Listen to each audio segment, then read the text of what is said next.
جمعیت علماء اسلام پاکستان کی مرکزی مجلس شورا کا اجلاس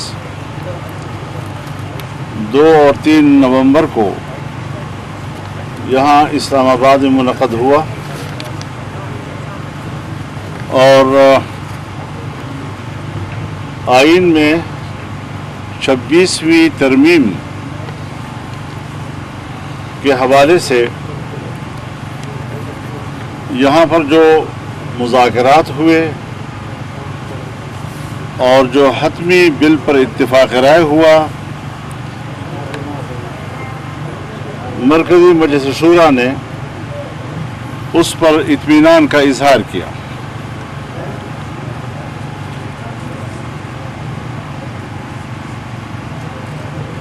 آئین میں سود کے خاتمے کے لیے تاریخ کا تعین،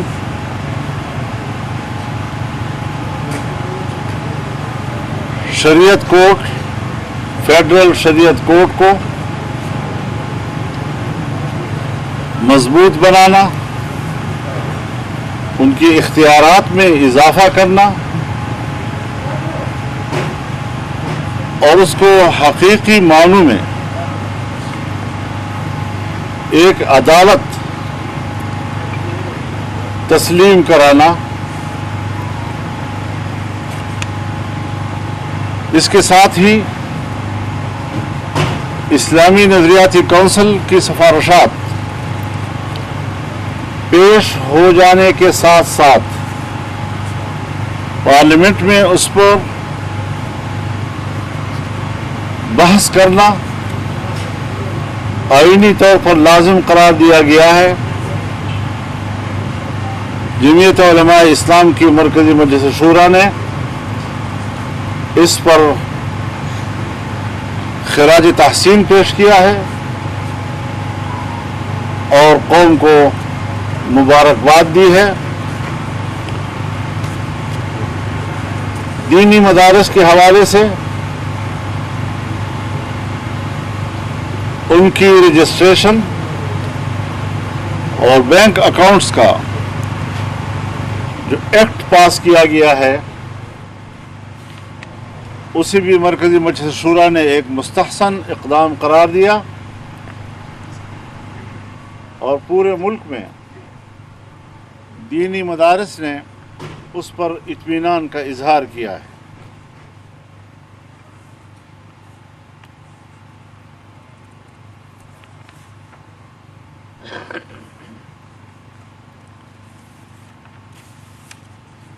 جمعیت علماء اسلام کی مرکزی مجلس شورا نے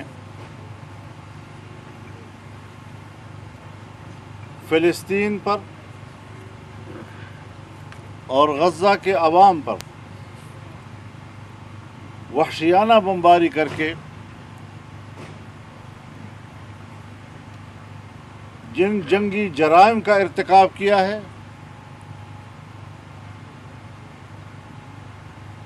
جمعیت علماء اسلام اس کو انسانیت کش اقدام قرار دیتی ہے۔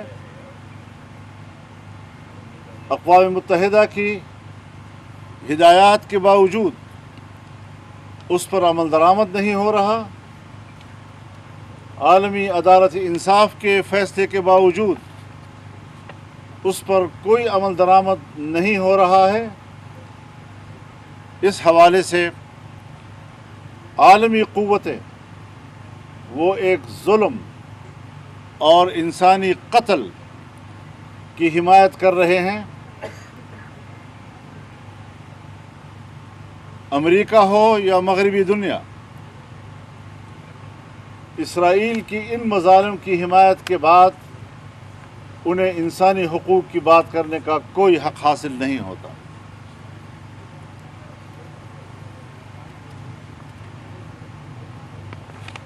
ہم اپنے عوام سے اپیل کرتے ہیں کہ وہ کچھ بھی ان کی مدد نہ کر سکیں، لیکن ان کی مالی معاونت کے لیے آگے بڑھیں تاکہ وہاں پر جو یتیم بچے رہ گئے ہیں، بے خانمان لوگ در بدر کی ٹھوکریں کھا رہے ہیں، غذائی قلت ہے، دوائیں موجود نہیں، علاج کی تمام سہولتیں تباہ و برباد کر دی گئی ہیں۔ یہ انسانیت کا فریضہ بن جاتا ہے کہ وہ ان مظلوم انسانوں کی مدد کے لیے آگے بڑھیں۔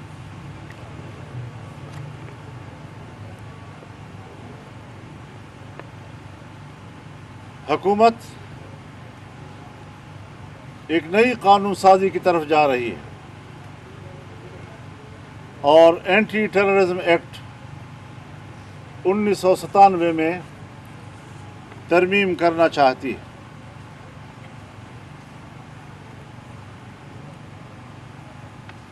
ایک بار پھر ہمارے دفاعی ادارے کو وہ اختیار دیے جا رہے ہیں کہ پیشہ ورانہ ذمہ داریوں سے اس کا کوئی تعلق نہیں ہے۔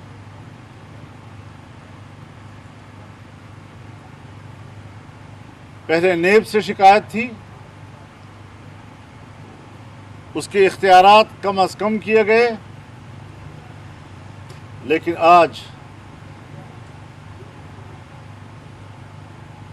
دفاعی ادارے کو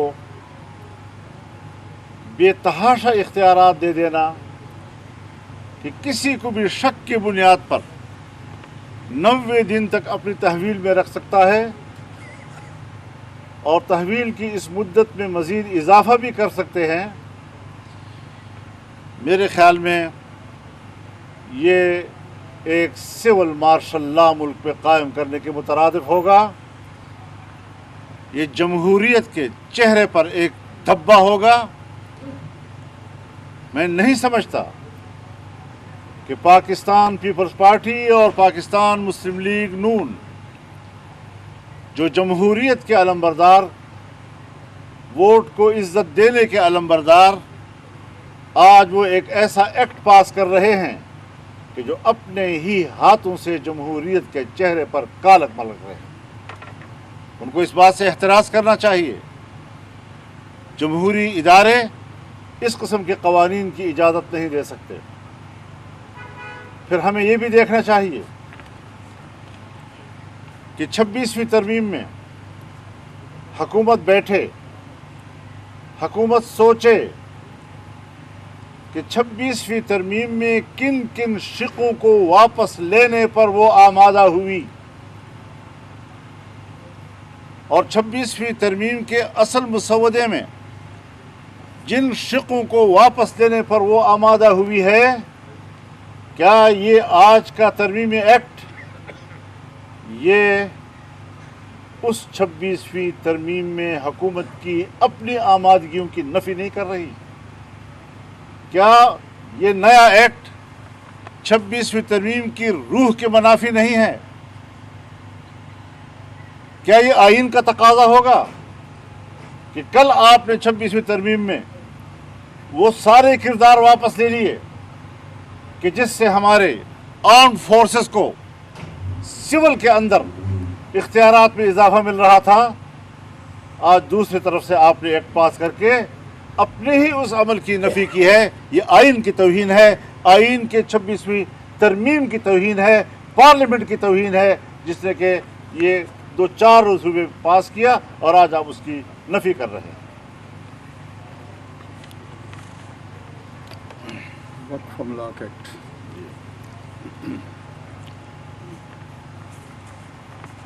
جمعیت علماء اسلام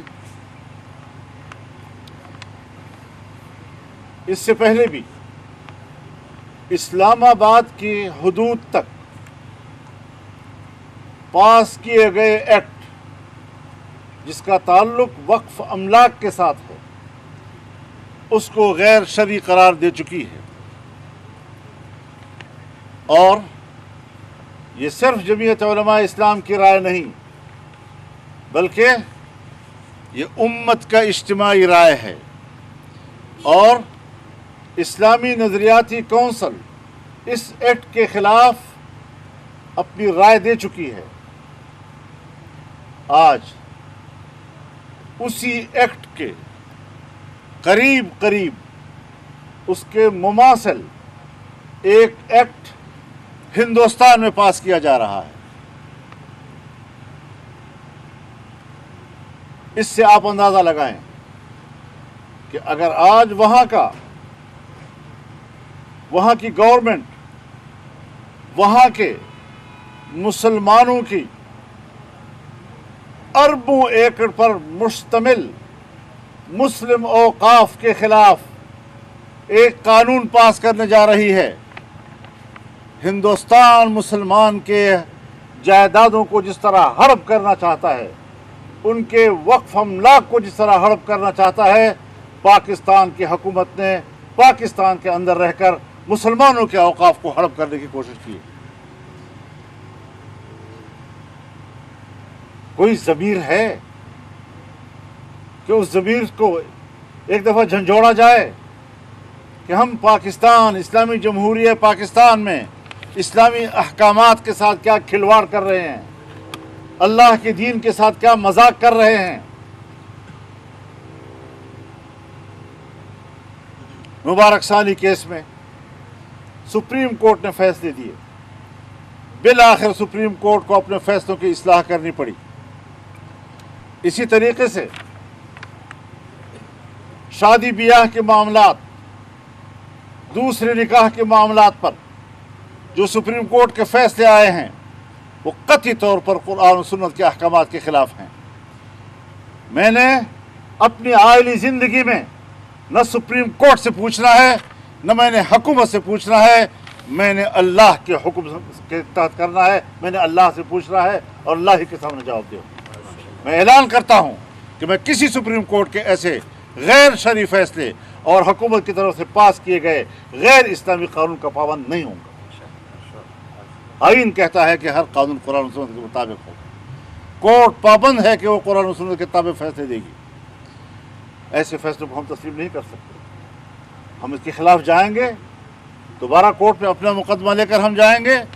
ہم جمہوری لوگ ہیں، آئین و قانون کے دائرے میں لڑیں گے اور یہاں پر اسلامی اقدار کو سربلند کریں گے.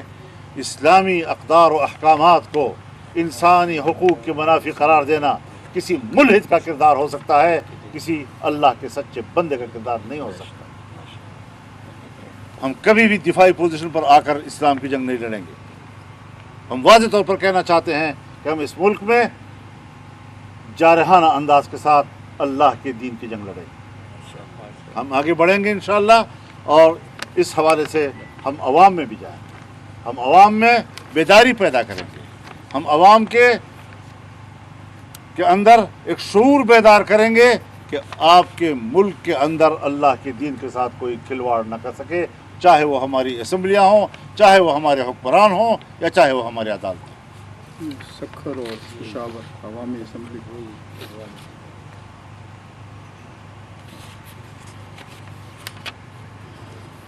اس کے ساتھ ہی ہم انشاءاللہ العزیز 28 نومبر کو سکھر میں باب الاسلام کانفرنس کریں گے. یہ ایک عوامی اسمبلی ہوگی. ہم 8 دسمبر کو پشاور میں انشاءاللہ اسرائیل مرد آباد کانفرنس کریں گے. وہ بھی عوام کی اسمبلی ہوگی، اور ہم ملک کے اندر اس قسم کے جو اقدامات ہو رہے ہیں ان کو ان اجتماعات میں اٹھائیں گے، اور ایک پوری تحریک کے طور پر انشاءاللہ ہم آگے اپنا قدم بڑھائیں گے. وآخر دعوانا ان الحمدللہ رب العالمین.